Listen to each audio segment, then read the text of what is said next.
اس عمل کو کرنے کے لیے سب سے پہلے باوضو ہونا ضروری ہے۔ بہتر ہے کہ یہ عمل فجر کی نماز کے بعد کیا جائے، کیونکہ فجر کے وقت رزق کی تقسیم ہوتی ہے۔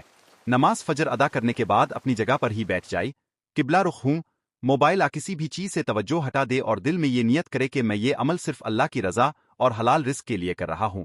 اس کے بعد 3 مرتبہ درود پاک آہستہ اور توجہ کے ساتھ پڑھے۔ درود پڑھنے کے بعد سورہ قریش 1 مرتبہ مکمل پڑھے، نہ بہت تیز اور نہ بہت آہستہ، بلکہ اعتدال کے ساتھ۔ تلاوت کے دوران دل حاضر ہو اور الفاظ صحیح ادا کرنے کی کوشش کرے۔ سورہ قریش مکمل کرنے کے بعد دوبارہ 3 مرتبہ درود پاک پڑھے۔ اس کے بعد دونوں ہاتھ اٹھا کر دعا کرے کہ یا اللہ، ہمیں حلال، پاکیزہ اور کشادہ رزق عطا فرما، ہمارے رزق میں برکت ڈال، ہمیں کسی کا محتاج نہ بنا اور ہماری جائز ضروریات آسان فرما۔ دعا کے بعد ہاتھ چہرے پر پھیر لے۔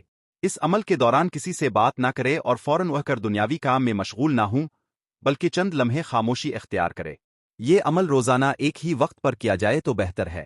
اگر فجر کے بعد ممکن نہ ہو تو عشاء کے بعد بھی کیا جا سکتا ہے، لیکن باوضو ہونا ضروری ہے۔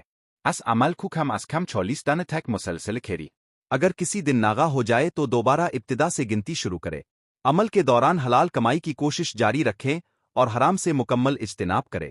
سورہ قریش کی تلاوت ہمیشہ ادب کے ساتھ کرے اور قرآن پاک کو اونچی جگہ رکھیں۔ یہ عمل اکیلے بھی کیا جا سکتا ہے اور گھر کے تمام افراد مل کر بھی کر سکتے ہیں۔ اگر پورا گھر ایک ساتھ یہ عمل کرے تو سب پہلے درود پاک پڑھے، پھر ایک شخص سورہ قریش پڑھے اور باقی خاموشی سے سنے، آخر میں سب مل کر درود پاک اور دعا کرے۔